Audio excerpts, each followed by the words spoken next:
Making the Golden State Warriors look like a G League team, the OKC Thunder went up by as many as 36 points against the Dubs, embarrassing the four-time world champions.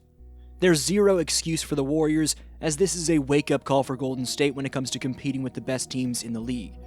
Yes, they didn't have Horford, Melton, or Seth Curry, but to get beaten this badly with their big three of Curry, Green, and Butler speaks volumes to how good the Thunder are and how bad the Warriors are right now. This was a surgical annihilation by the Thunder, as the way they were executing their off-ball motion and cutting offensively and switching up coverages, plus playing with ferocious intensity defensively, sent an important message to the association. This message is that while the Warriors had an incredible dynasty, winning 4 championships in the span of 8 years, the OKC Thunder are the NBA's next big thing.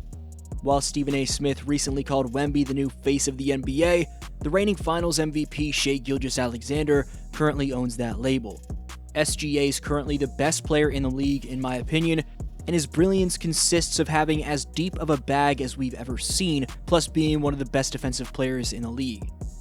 Gilgeous-Alexander is surrounded by a roster that's deeper than any team in the association, and it doesn't seem that close at the moment.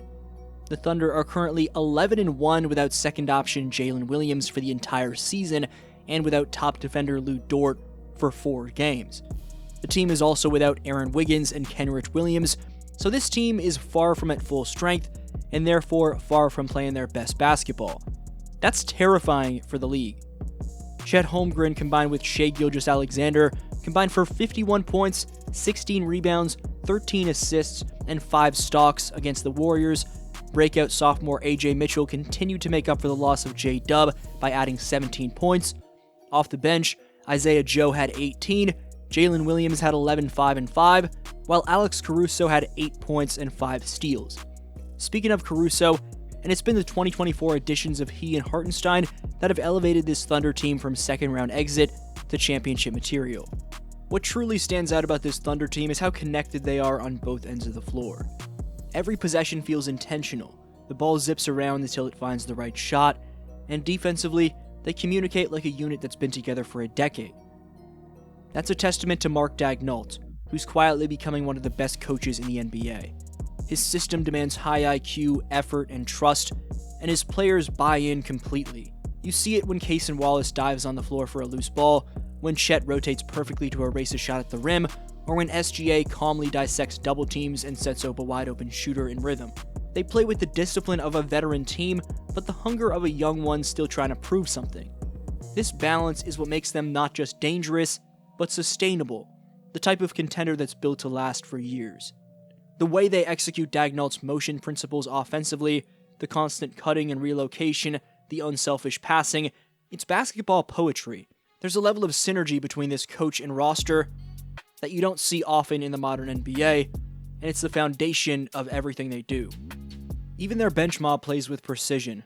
No wasted dribbles, no hero ball, just trust and movement. That's championship DNA being built in real time. What's most frightening is how poised this team looks under pressure. Even when teams go on a run, OKC never seems rattled. Shai controls the pace like a surgeon, Chet protects the rim like a vet, and everyone else plays their role to perfection. Their depth has become their superpower. Losing key contributors like Jalen Williams or Lou Dort hasn't slowed them down in the slightest. Every night, a different player steps up. One night, it's Isaiah Joe draining threes. Another night, it's Wallace clamping down on opposing guards. The Thunder play positionless, unselfish basketball, and that's what makes them nearly impossible to game plan against. You can take one thing away, but they'll just beat you another way. That's the mark of a championship caliber team. And the scary part is, they're still getting better. It's not just about their record, it's about how they're winning. Dominating elite teams, controlling tempo, and doing it all while looking like they're barely breaking a sweat. It's reminiscent of the early 2015 Warriors. Young, hungry, and ahead of the curve. Except this OKC team might be even more balanced, with legitimate two-way stoppers at nearly every position. They don't flinch, they don't lose focus, and they're starting to give off that aura of inevitability, the feeling that no matter what you do, they'll find a way to beat you. It's also worth noting the culture that's been built in Oklahoma City, something that mirrors what the Warriors had at their peak. There's joy, competitiveness, and genuine camaraderie. You can see how much they love playing for each other. The locker room energy has shifted from young and promising to serious and championship focused. Veterans like Caruso and Hartenstein have brought leadership and accountability, giving this group a balance between youthful energy and professional poise. When you combine that with the humility of their star, Shai Gilgeous-Alexander, who leads by example and rarely shows ego, it's no wonder this team looks like the next NBA dynasty in the making. The Thunder don't just play for stats, they play to win, to outsmart, and to outwork everyone in front of them. And the city of Oklahoma has completely rallied around them. The home crowds are electric, the players are embraced like family, and there is a sense that something special is happening. It feels like the 2012 Thunder energy again, but this time more complete, more mature, and more ready for the moment. You can sense it in every post-game press conference, every celebration, every timeout huddle. This team believes, and belief when matched with talent and discipline is what births dynasties. Meanwhile, for the Warriors, this loss stings deeper than the box score suggests. This wasn't just another regular season blowout, it was a clear sign that their time at the top might truly be over. The gap in energy, athleticism, and intensity was undeniable. Steph Curry struggled in his return, but even if he did play well, it wouldn't have mattered. The defensive intensity that once defined them has eroded, and offensively, their ball movement looked slow compared to OKC's constant motion. It's not about one bad night, it's about two franchises heading in opposite directions. One dynasty fading, and another being born right in front of our eyes. Golden State's veterans look tired, and their young players haven't been able to bridge the gap. There's no version of the Warriors right now that can match OKC's pace, versatility, or defensive pressure. They've become what they used to dominate, slower, predictable, and overly reliant on one man's greatness. The Thunder exposed that, and in doing so, symbolically passed the torch. It's not that Golden State didn't try, it's that they simply couldn't keep up anymore. That's the harsh reality of the NBA cycle, and it's playing out in front of everyone's eyes. When the buzzer sounded in the third quarter, the message was loud and clear. The Oklahoma City Thunder aren't coming, they've arrived.